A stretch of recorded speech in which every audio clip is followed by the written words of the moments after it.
श्यामनगर गांव में दो बूढ़ी औरतें रहती थीं। एक का नाम था टुनटुन और दूसरी का नाम था चुनमुन।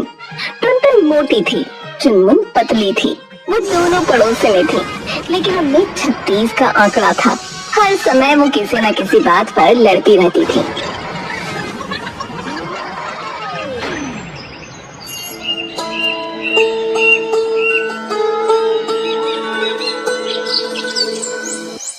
पायल, अरे ओ पायल, मैंने तुझसे साड़ी उतारने को कहा था ना आंगन से, ब्लाउज क्यों ना लाई तू? ब्लाउज भी था क्या? नहीं तो क्या मैं बिना ब्लाउज के साड़ी पहनती हूँ? तूने मुझे कभी साड़ी पहने देखा नहीं है क्या? या अभी भी मैं तुझे नहीं दिख रही? मैं गायब हो गई हूँ या तू अंधी हो गई है? अरे अरे बस करो ना माता जी, समझ गई मैं आपकी बात। अभी बाहर जाकर लेकर आती हूँ। पायल बाहर गई, लेकिन वो टुनटुन का ब्लाउज नहीं था। जब पायल ने ये बात टुनटुन को बताई तो टुनटुन का शक सीधा चुनमुन पर गया। अगर बाहर नहीं है ना मेरा ब्लाउज, इसका मतलब चोरी हो गया है, और चोरी सिर्फ एक इंसान कर सकता है, वो चुसे हुए आम सी दिखने वाली चुनमुन। अरे पर की बच्ची, हट परे को, आज मैं उस अगरबत्ती की गर्दन तोड़ दूंगी।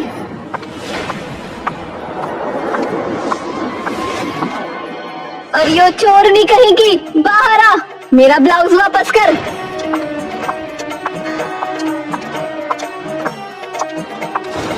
तेरी हिम्मत कैसे हुई मेरे घर में आने की? अभी पुलिस बुलाती हूँ। हाँ बुला ले पुलिस, मेरा ब्लाउज चोरी करने के लिए तेरे चपटे पिछवाड़े पे डंडे बजवाऊंगी। वो दोनों एक दूसरे के बाल खींचने ही वाली थी कि तभी चुनमुन की बेटी चमेली बाहर आ गई। अरे क्या हुआ टुनटुन चाची? तेरी माँ ने मेरा ब्लाउज चोरी किया है।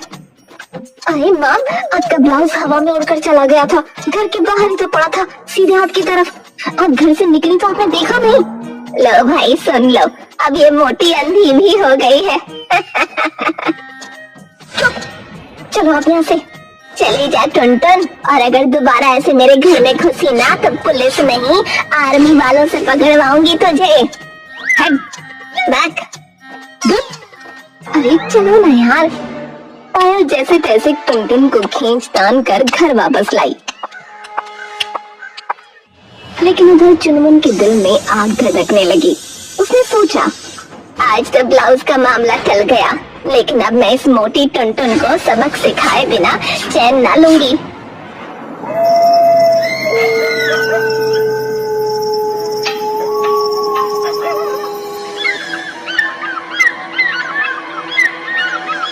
अगले दिन ही उसे मौका मिल गया। टुनटुन के घर रिश्तेदार मेहमान आए। टुनटुन बड़ी खुश होकर उनकी खातिरदारी में जुटी हुई थी। कहीं पानी भरवा रही थी, कहीं बिस्कुट की प्लेट सजवा रही थी, और तभी चुनमुन हवा की तरह अंदर घुसी।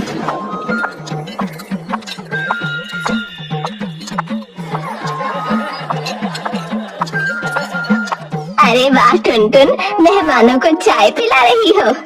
बहुत बढ़िया। लेकिन जरा वो दूध तो वापस कर दो जो कल मुझसे लेकर आई थी। अरे झूठी कहेगी, मैंने तुझसे दूध कब लिया था? ओहो, दूध भूल गई, और चीनी और पत्ती भी तो ले गई थी, और बिस्कुट भी। इतना सुनते ही मेहमानों ने एक दूसरे को देखना शुरू कर दिया।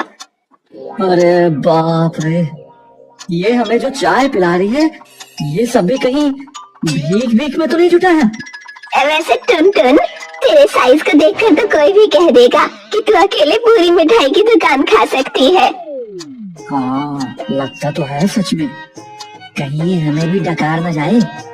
अरे चुप हो जा, और तेरे जैसी पतली हड्डियों के लिए तो हवा भी खुराक है, बातें मत बना। मेहमानों के सामने टुनटुन का मूड ऐसा बिगड़ा कि उसने चुनमुन को लात घूंसों से भगाना चाहा, लेकिन चुनमुन ठहाके मारती हुई दरवाजे की ओर भागी। अच्छा टुनटुन बहन, जाते जाते एक बात और, मेरी प्लेट और चम्मच भी लौटा देना, कहीं ऐसा ना हो मुंह में तो प्लेट भी चबा जाए। हे भगवान। तेरी ऐसी की तैसी।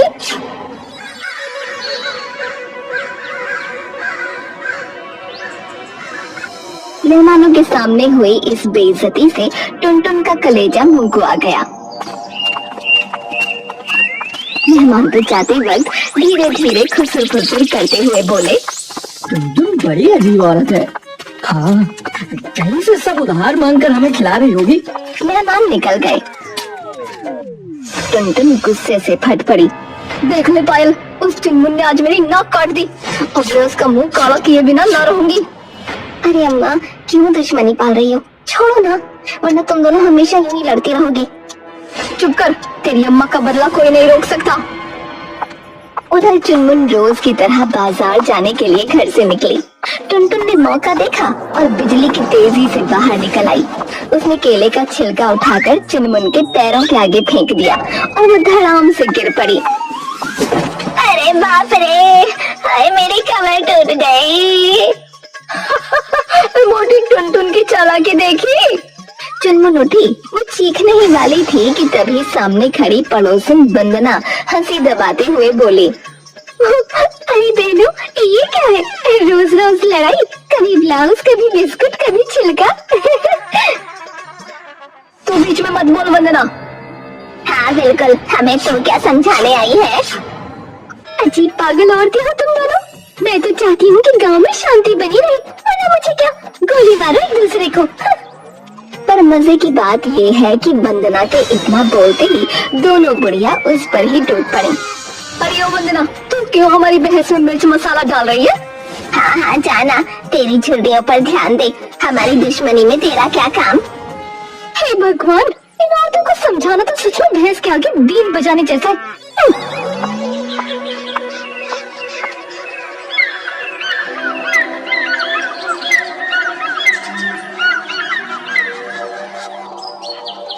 गांव भर में इस झगड़े की चर्चाएं होने लगी।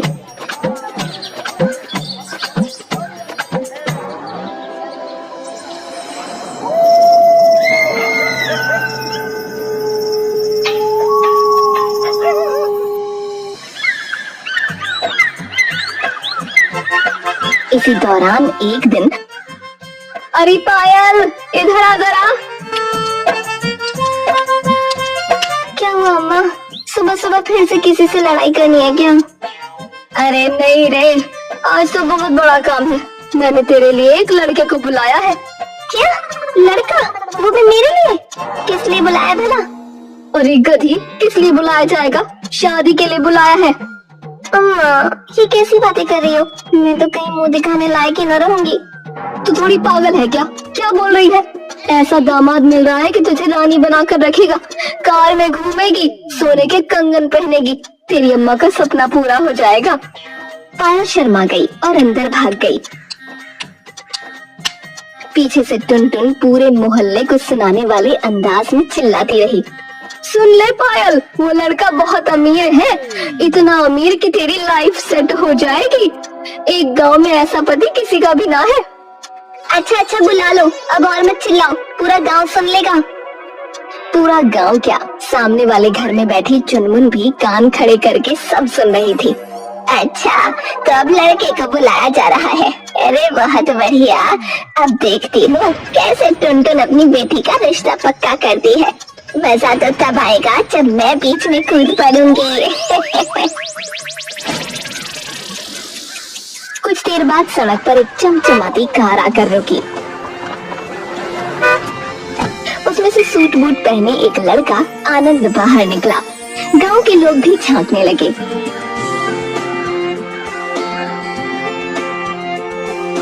टुनटुन के तो पैर ही जमीन पर नहीं टिक रहे थे। अरे बेटा, आ गए तुम? देखो देखो, कार में आए हैं। टुनटुन स्वागत करने ही वाली थी कि तभी लाउड स्पीकर से आवाज गूंजने लगी, ध्यान दे, ध्यान दे, गांव में कुत्तों ने आतंक मचा रखा है। आज से सारे आवारा कुत्ते पकड़े जाएंगे, सावधान रहें।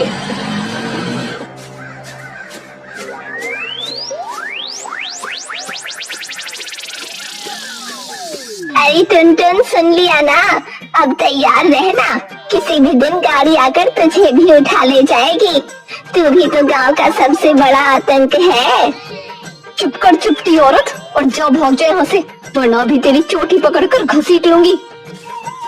चुनमुन हंसती हंसती निकल गई। उधर टुनटुन आनंद का स्वागत करने लगी। तभी अचानक एक आवारा कुत्ता दौड़ता हुआ आया और सीधा आनंद की पैंट में दांत गड़ा दिए। बचाओ मेरी पैंट! अरे हट साले, छोड़ मेरे दामाद की पैंट। काफी मशक्कत के बाद टुनटुन ने कुत्ते को भगाया।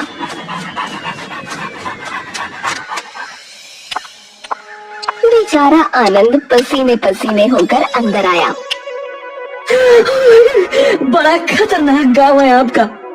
अरे बेटा, ये तो ट्रेलर है, पूरी फिल्म तो शादी के बाद देखेगी।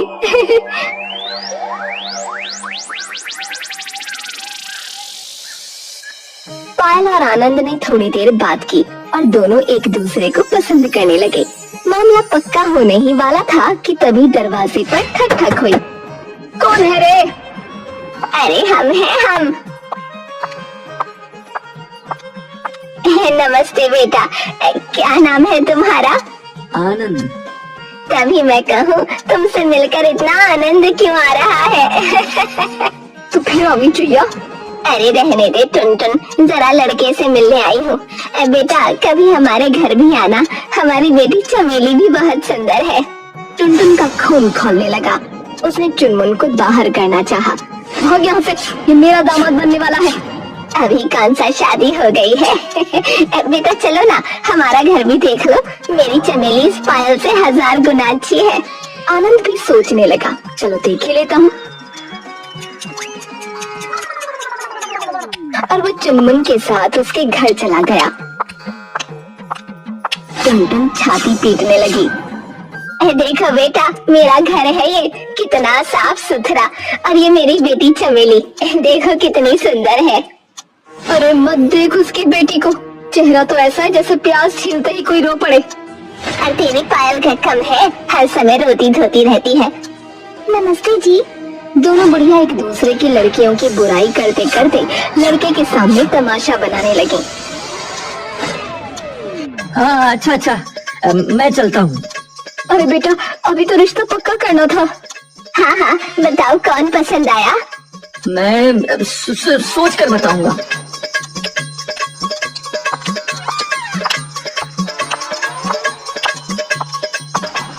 इतना कहकर आनंद कार में बैठकर चला गया।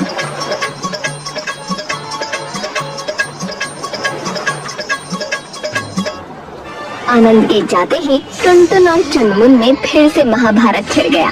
दोनों एक दूसरे को ऐसे कोस रही थी जैसे गली का लाउड स्पीकर फुल वॉल्यूम पर हो। देखा, जैसे ही अमीर लड़का आया तू भी कार से खींचकर यहाँ आ गई, लालची कहीं की।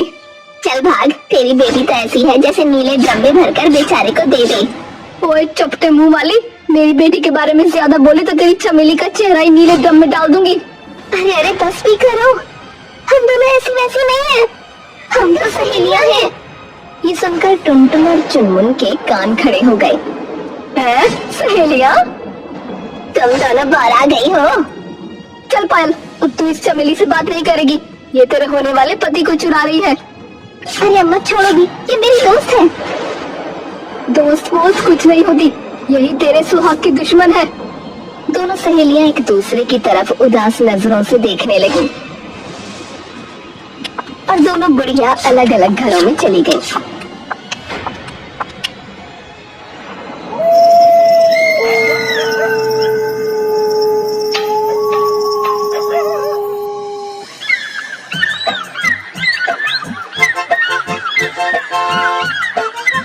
दो दिन बाद फिर गांव में हलचल हुई।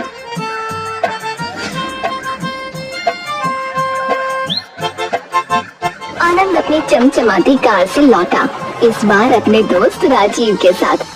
चल भाई आनंद, आज तो पक्का कर ही लेते हैं। आइए। तभी अचानक एक कुत्ते ने राजीव की टांग में काट लिया। पूरा माहौल हिल गया। अरे ये क्या कर दिया? अरे कोई कुछ करो। अरे कोई बात नहीं बेटा, ये सारे कुत्ते हट जाएंगे। अब तुम बताओ पसंद कौन है? मेरी पायल ही ना? मैं जा रहा अस्पताल। हाँ तुम जाओ भैया, हमें बात करने दो। राजीव भाग गया। और आनंद बोला, देखिए, लड़की तो दोनों अच्छी हैं, पर एक बात है। हाँ हाँ बोलो बेटा। मुझे दहेज भी चाहिए। इतना सुनते ही दोनों बुढ़ियाओं में फिर से प्रतियोगिता शुरू हो गई। मैं दूंगी दहेज, सोने की नथ, चांदी का कटोरा और 5 बकरियां। मैं दूंगी उससे 2 गुना, सोने की चेन, चांदी की थाली और 10 मुर्गे। मैं खेत भी दूंगी, तो मैं घर दे दूंगी। ओह, तो जो ज्यादा देगा मैं उसी से शादी करूंगा। ओके। अब तो दोनों बुढ़ियों ने दहेज जुटाना शुरू कर दिया। कौन क्या लाएगा, यही प्रतियोगिता बन गई।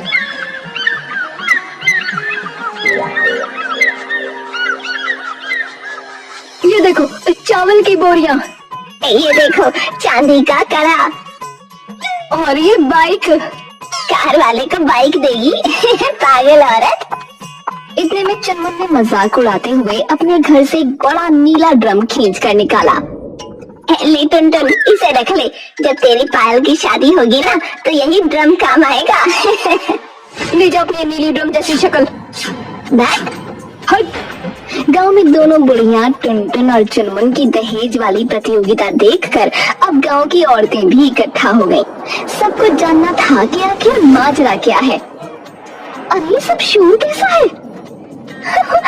लगता है फिर से टुनटुन चुनमुन की लड़ाई शुरू हो गई है। अरे बताओ ना, मामला क्या है? मामला यह है कि मेरी पायल की शादी अमीर आनंद से होने वाली है, और मेरी चमेली भी लाइन में है। जो ज्यादा दहेज देगा उसे वो अमीर पति मिलेगा। अरे ओ भगवान, दहेज के हिसाब से शादी होती है क्या? प्यार और पसंद से शादी होती है? अरे तू चुप रह, हमें अमीर दामाद मिल रहा है तो जलन हो रही है तुझे। हाँ हाँ, जल कुकरी, चली जाए यहाँ से। तभी अचानक गांव में एक गाड़ी आकर रुकी। उसने आखिरी घूमता हुआ कुत्ता पकड़ा और ऐलान किया, सुनो सुनो, सारे कुत्ते पकड़ लिए गए हैं। अब गांव में कोई कुत्ता नहीं बचेगा। वाह, चलो अच्छा हुआ। अच्छा हुआ? अरे ये कुत्ते पकड़े गए, पर दुनिया में इंसान रूपी कुत्ते जो घूम रहे हैं उनका क्या होगा? कौन इंसान रूपी कुत्ते? ये देखो। सबकी निगाहें अखबार पर टिक गईं। उसमें मोटे मोटे अक्षरों में छपा था, शादी के नाम पर ठगी करने वाला गिरोह पकड़ से बाहर। फोटो में वही आनंद और राजीव मुस्कुराते दिख रहे थे। अबे ये तो वही है। अरे ये साले चोर ठग है। दोनों बुढ़िया हक्का बक्का रह गईं। फिर धीरे धीरे उनके चेहरों पर शैतानी मुस्कान लौट आई। चुनमुन, आज झगड़ा छोड़। हाँ, अब मिलकर इनको मजा चखाते हैं। आने दो इसे।